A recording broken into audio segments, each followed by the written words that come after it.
I'm actually live on Instagram and on Facebook. So if I look in one area, it's not that I'm going crazy, it's just that I'm looking at both cameras. Um, I titled this, It Should Have Never Been Okay. And I know that it's been a very long time since I have gone live. Um, because usually I just kind of keep to myself, working, going to school, etc. However, um, things in life happen where it seems like you just can't be quiet. And I'm going to put that address there in the comment section. Um, so the reason I titled It Should Have Never Been Okay, is because I just finished watching the United States or the US versus Billie Holiday. And it is a movie that, of course, everyone needs to watch. When I first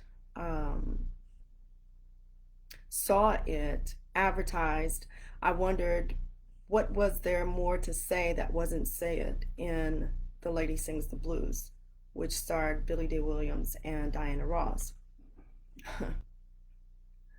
I had no idea that there was so much energy put towards silencing her for singing the song Strange Fruit. Strange Fruit is a song about the bodies of Black people being lynched and hung from trees in the South. So much so that they looked like strange fruit hanging from the trees. And most people in the Black community understand that it is still not against federal law for you to lynch a Black person.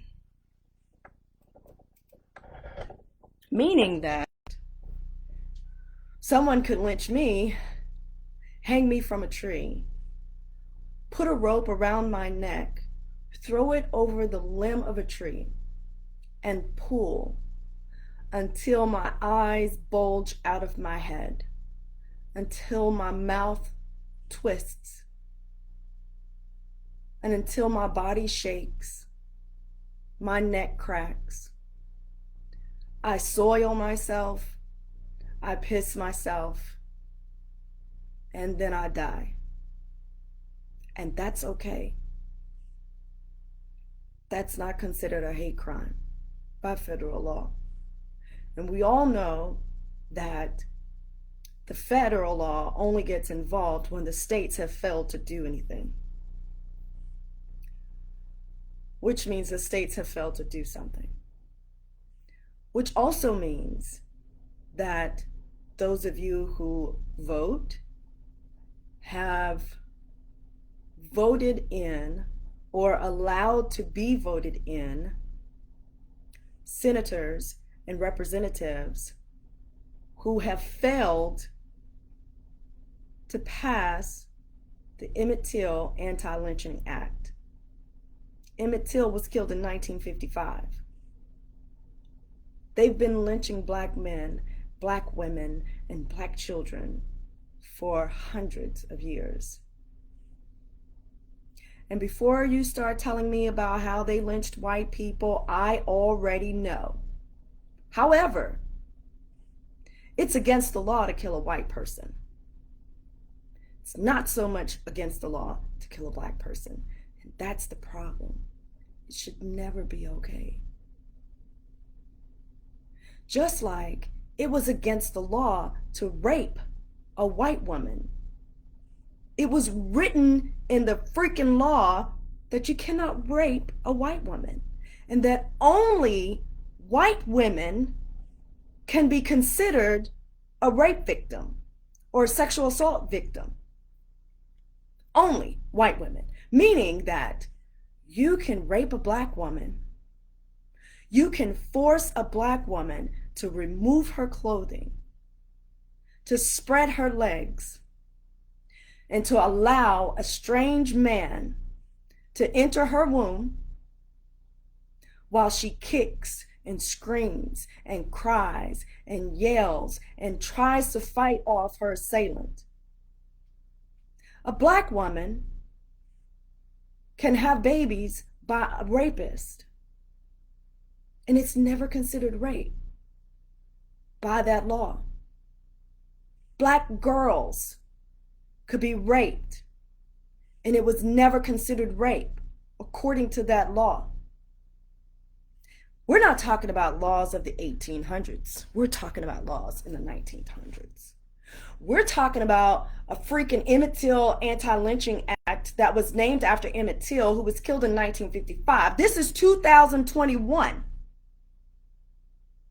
Why the hell are we still even discussing this?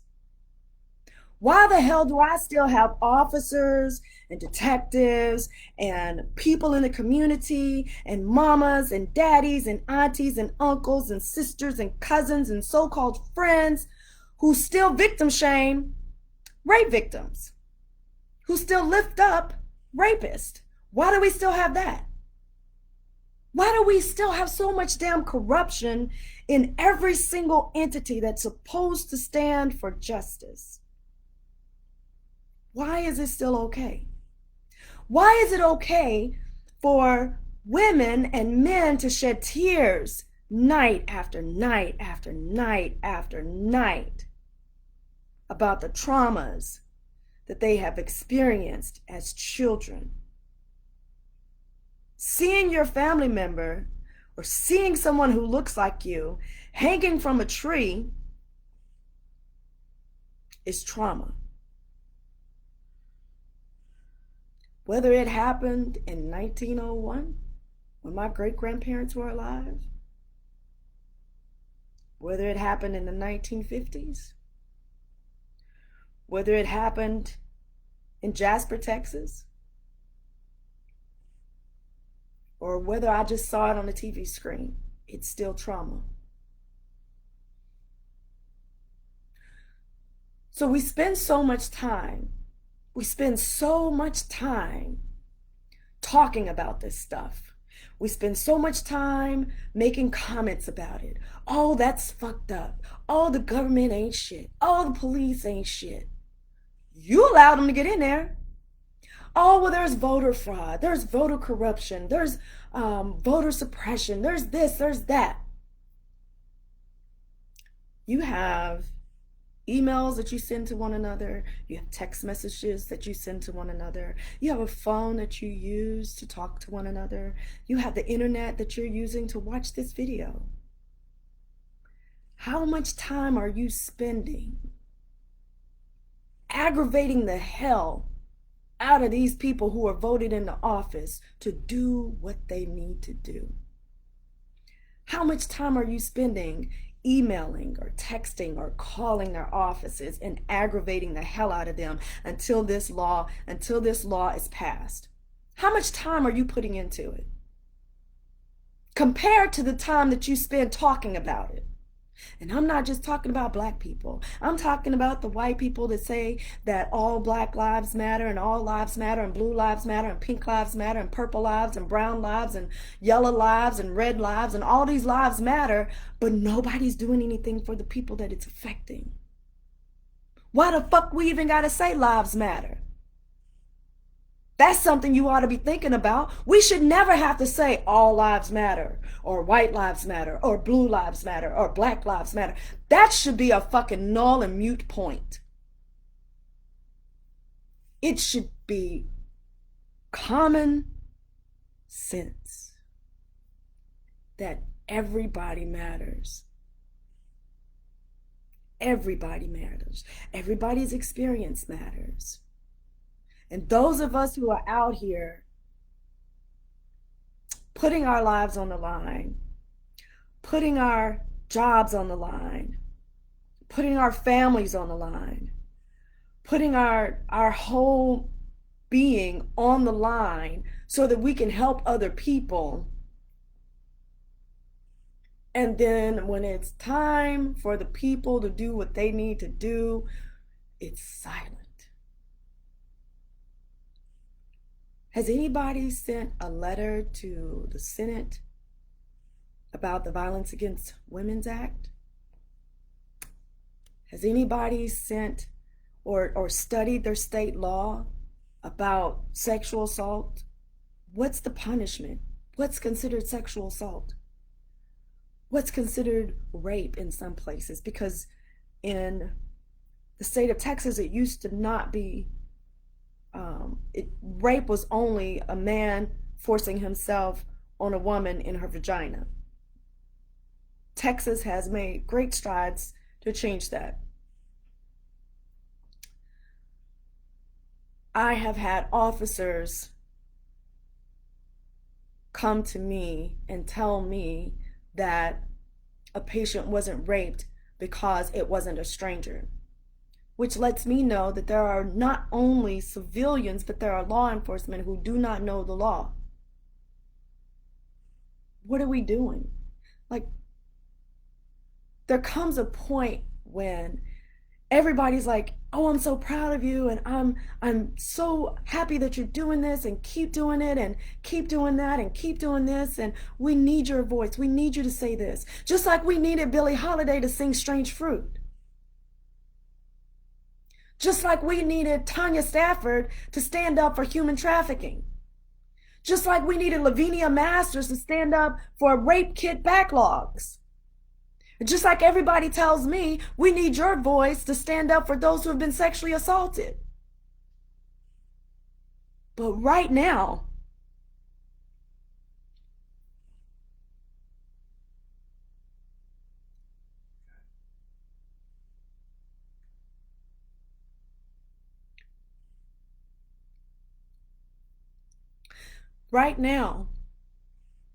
Tanya Stafford is receiving death threats because she's helping a woman get her child back. A woman who was trafficked as a child. A woman who gave birth to 3 fucking babies at the age of 10 by her adopted parent, who's a fucking cop. A woman who can't get anybody from the fucking community to help her. This is fucking ridiculous. It is embarrassing to know that people are turning her down for help. The same person who puts her life on the line and the life of her family on the line every single time she picks up a fucking child or a woman who's been trafficked. She's not the only one. There have been times when I've had to separate a pimp from his bitch because she came in wanting a sexual assault kit. And he wanted her to go with him. And she didn't want to go. And it's my job to make sure that she gets out of there safely. But when I get off work, I gotta walk to my car by myself. Ain't nobody there but me.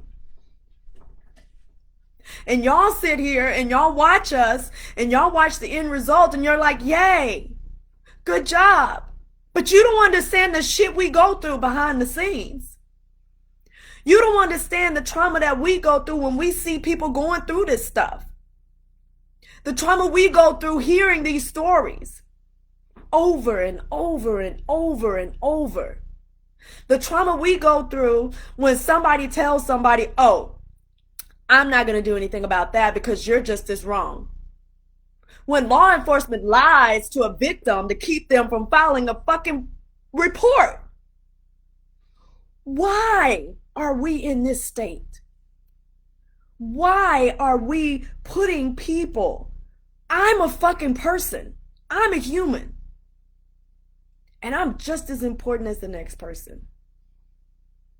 I'm just as important. If I was on drugs and strung out and a prostitute on the strip, I'm just as fucking important as the next person.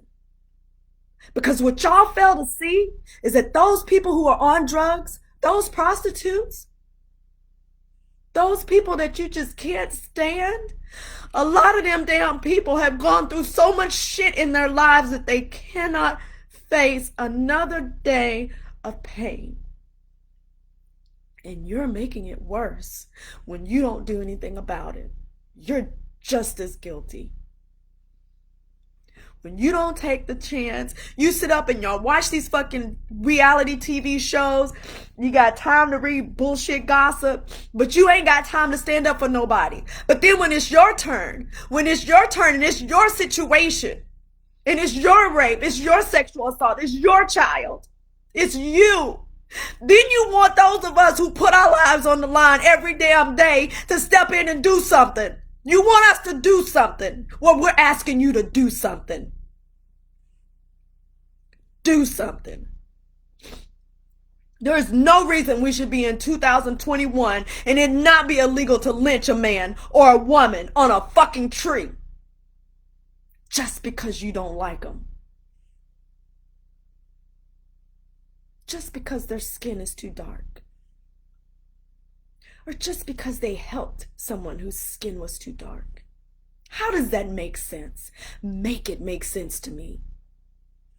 Make it make sense to me that it's okay for men, for grown-ass men, to stick their penises in the vagina, in the anus of a fucking baby. Make that make sense to me. And don't tell me it doesn't happen, because it does. And it's the very reason that I could not become a sexual assault nurse for pediatric patients, because I don't have the stomach for it. I'm not able to control my emotions when I see that kind of stuff. I just might be on the wrong side of the law from seeing that type of stuff. I know me. But we always I'm always hearing, she's the cause of it.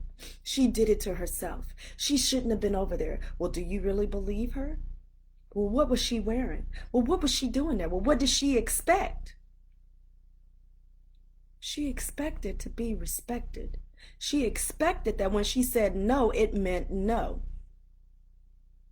She expected that she wouldn't have to have sex to get a job, or have sex to get food, or have sex to get money to go to the store. She expected to not be extorted. She expected to not be bullied. She expected to not be blackmailed. And guess what? He expected the same thing.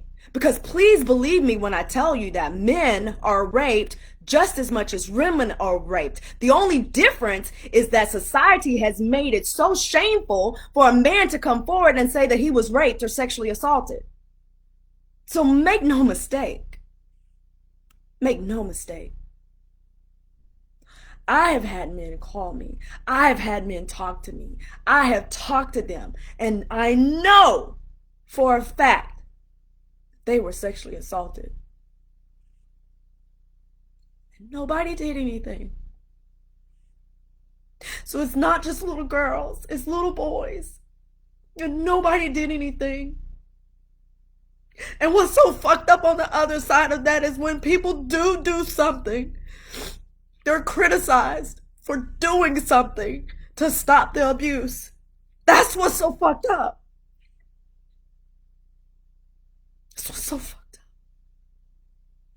up.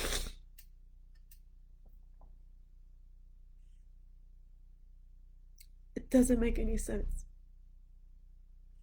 It should never be okay to lynch a man. It should never be okay to lynch a woman. It should never be okay to lynch a child. And it should never be okay to force anyone, man, woman, boy, or girl, transgender, lesbian, gay, queer, intersexual, bisexual, any of them. It should never be okay to force them to do anything they don't want to do. Sexual assault is a life sentence. And it's not just perpetrated by strangers. 75% of the time, it's by people that you know. 75% of the time, it's by people that you know. And that's just of the reported cases. 1 in 4 women, 1 in 5 men have been sexually assaulted. That's not even counting the people who are married to people who make them have sex so that they can feel okay, who make them have sex so that they can feel like they're not going to get hit again, who make them have sex just so they can stop getting yelled at. That's coercion. Doesn't include the children who have grown up to be old adults and they still harbor that trauma. They're still afraid to speak. They're still afraid. I've had women in their 60s. I will never forget that woman. Never. You're in your 60s. And you come up to me at a networking event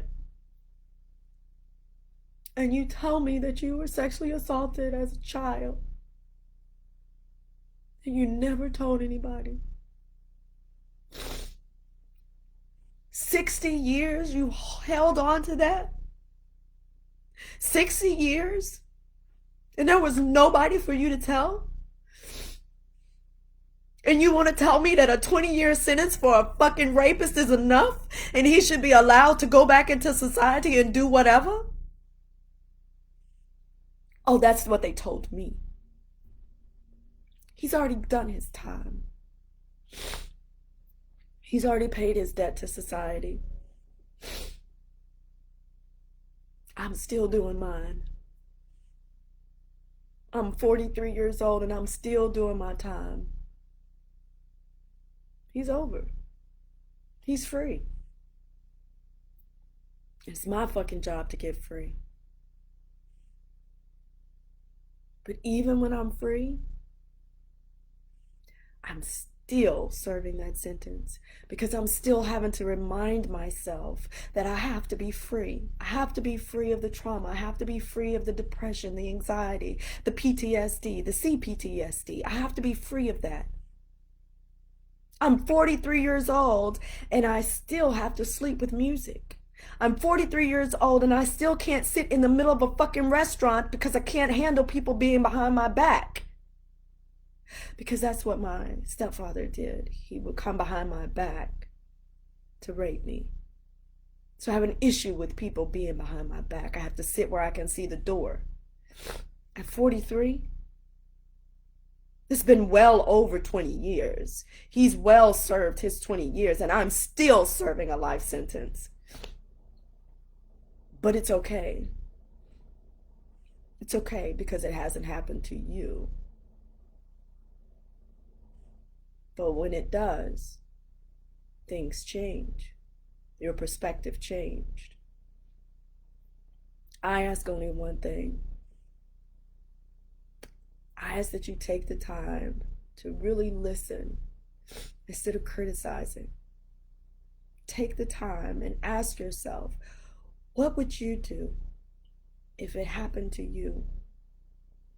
Not so much as, it'll never happen to me, or I'm not that dumb, or I'm not that gullible, or my children know better. My children are too smart for that. These predators have been doing this for years.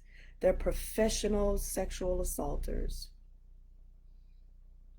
Your child doesn't stand a chance. unless you're there with your child all the time. And we know that's not exactly feasible. What would you do if it was your child who was sexually assaulted? What would you do if it was your sister, your brother, your mom, your father? What would you do if your elderly grandparents were in the nursing home and you found out they had been sexually assaulted by one of the orderlies? What would you do if you got raped in the parking lot and ended up pregnant by the rapist? What would you do? What would you do if it was your father or your mother or your husband or your children hanging from those poplar trees? What would you do? Would you sit back and flip on another TV show?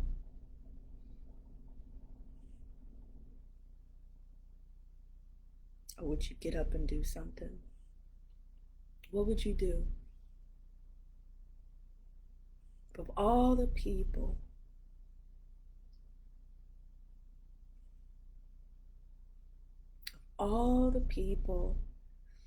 that public servants serve, of all the people that healers heal, at the end of the day, what I've been shown is that you're still alone. You're still alone. There should have never been a reason for Tanya Stafford to have to go on a live and say she needed help. She needed help. All those people who gave her accolades should have been outside her door. But, oh, I forgot. This is a different kind of people nowadays. We talk about what they did in the 60s during civil rights.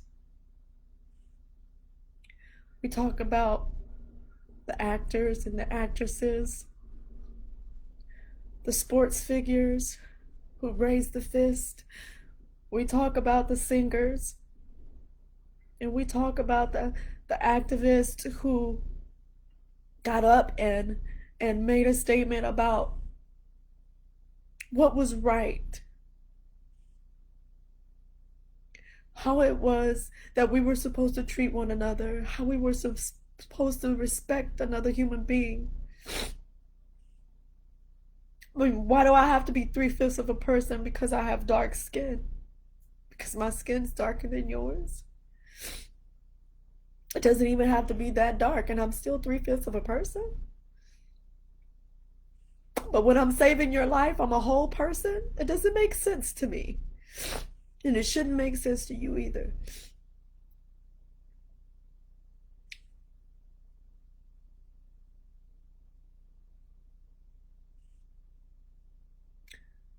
My ex-husband said something to me once.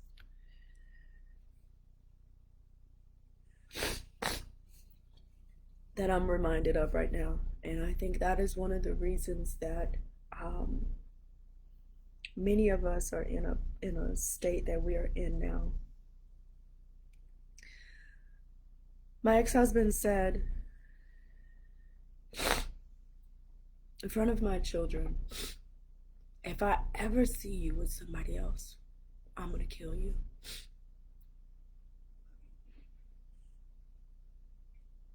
And I said, do it now. Because I'm not gonna live in fear. Do it now. If you're gonna kill me now. I'm not going to live in fear. That's the difference between us now and us then. We've become so complacent. Yes, there are changes that have been made. Yes, there are brown-skinned people in all kinds of positions now. Yes. But there are also still many, many brown people who are living in substandard, third world housing, who don't have water, or the water that they have is contaminated, who can't go to the doctor because they don't have insurance, because they're in that gap where they don't qualify for Medicaid and they can't afford insurance. We still have brown people who have mental health issues because of trauma after trauma after trauma. It's a cycle of trauma. It's a cycle of mental health issues that nobody ever talks about. They can't get help. We have so many people who are on drugs, not because they just woke up and said, hey, I want to die from drugs today, but because they're trying to run away from the trauma that constantly plays in their head.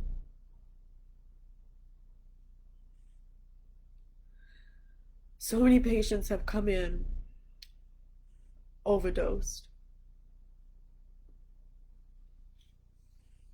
and I treat them just like the one who came in a $1,500 suit and $2,000 shoes. And at the end, they say, thank you. I thought I was going to be treated badly when I got here. Thank you for treating me like I'm a human. I've seen the cut marks going up arms and legs and thighs where they're trying to cut away the pain. I've seen wrists infected because they wanted to commit suicide, but then somebody got them to the hospital because they're sick and tired of abuse. Why is it okay to abuse another person? How do you fix it in your mind that it's okay to support the abuser by saying they never could have done that and cause more trauma to the victim? It should never be okay.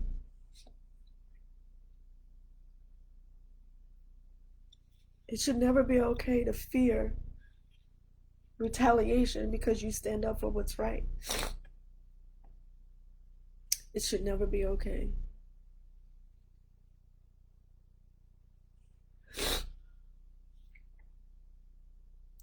I encourage everyone to register to vote, because voting Kamala Harris and Joe Biden into office is not the end of it. It's not the end all be all. You need to control Congress. You need to control your city council. You need to control your school boards. Why is it okay for school handbooks to say that little black kids can't wear afros and afro puffs? And please don't tell me I'm delirious, because I read it in the school handbook myself for my own children, and so I homeschooled them because I couldn't get anybody to answer me. And all the other people that I said something to about was like, oh, well, it's okay. Like, they don't really enforce it. The fuck does that mean? As soon as they get tired of your child, they can enforce it.